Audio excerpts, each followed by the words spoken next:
We are old, are we not? A voice speaks upon the surface of a dead world, eyes of burning hate, looking down at a fragile thing of snow-kissed white. We are, it answers, a voice softer than the one before. How old are we? He asks, his voice echoing through a canyon he stalked once before. There was a hesitant pause as the pair walked down a worn path of scorched gray stone blasted by unnatural firestorm. What life had been here seemed to have long since passed beneath the fire of war, and should there have been an atmosphere still, it would smell of death, or the sound of cracking bone echoed soundlessly into the void.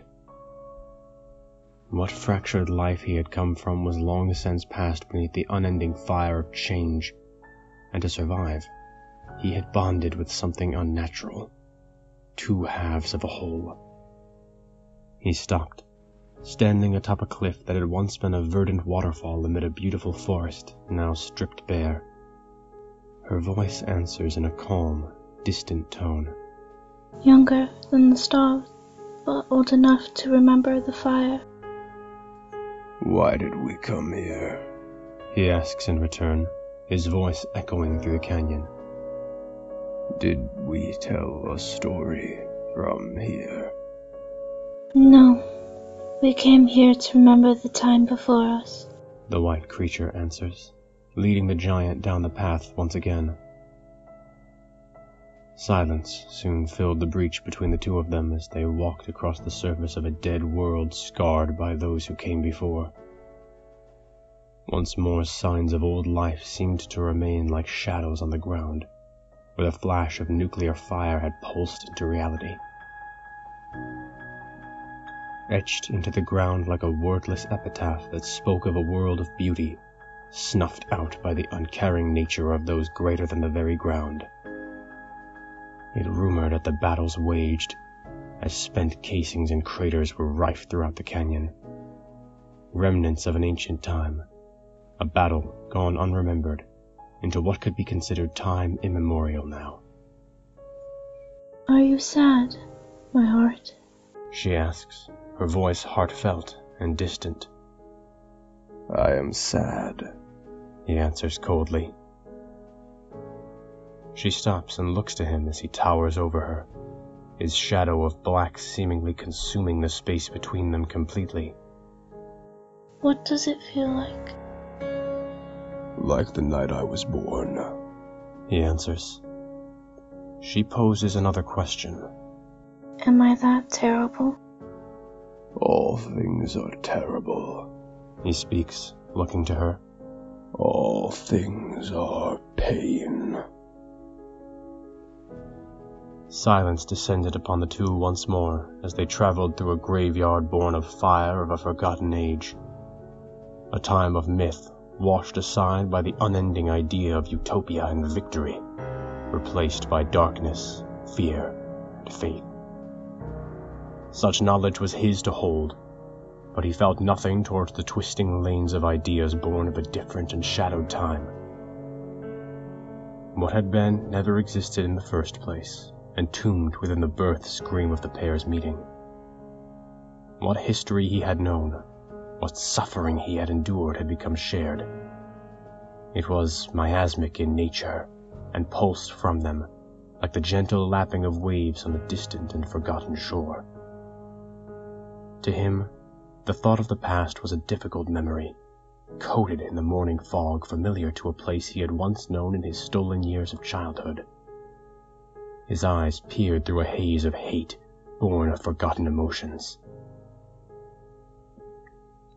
The giant stepped through the canyon's pass, and for what might have been an eternity, amid his depthless thoughts, he came before an idol of remembrance, an ancient flag colored in faded black, gold, and red, torn amid the wretched wind and harsh dust storms that took flight across the land.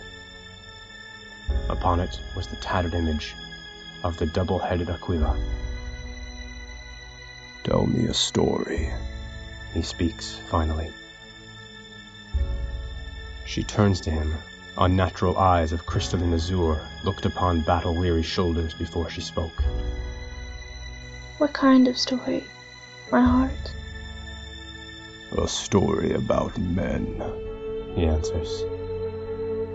There was once a warrior, brave of heart and strong of mind. He had many brothers who stood beside him in battle, but he was not like the others. She began. Was it shunned? He asks, his voice ragged against the wind. He was. He knew that his brothers did not love him for the gift of his father had given him. She continued, her voice faltering in the wind. But he loved his brothers, without compromise. Why did it love them? He asks. Because without his brothers, he was alone. She answered. He grew close to his brothers despite their distance, but this was not enough. His father's father had deemed this warrior imperfect. Did it fight? He asked. She hesitated. Yes, he fought. He fought sky men of gold and men who thought themselves to be wolves. He slew many. Some he knew. What then, little heart? He asked. He killed many of his brothers, but in the end, he was alone. She fell silent for a moment. He wandered until he found another like him. Is he alone now? He asks. No, he is not alone. She answered, her eyes looking at his burning red. But he is sad. It is, he answers. It does not know how to make it stop. It is time to go, she said softly, a hand of snow white touching his larger black hand. It is time to go, he confirms. It has many brothers to remind that it is not dead. All shall know us, in time, dear heart, she answers. All shall know us, he echoes. The sun sets amid a sea of forgotten dead, slain by a lord and master who had once something more. He could not remember much of himself after the moments his soul had shattered, and one had become two. He could not recall the distant memories that were coated in the thick haze that consumed and twisted all things of the past. He was immense by his brother's standards, broad, thick, in battle plate.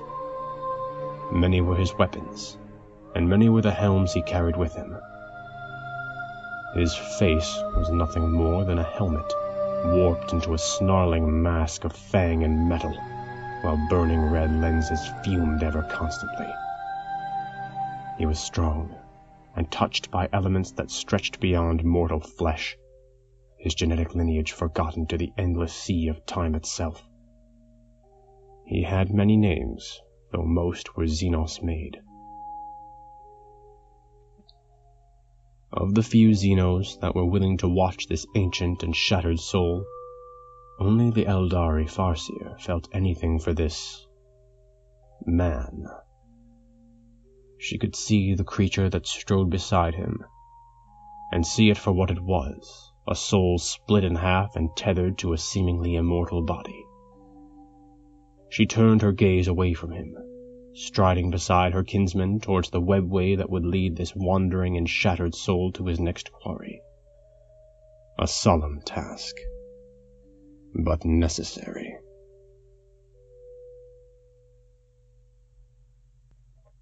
Thanks for listening, and a very, very special thank you to all of my patrons on Patreon for continuing to support my content.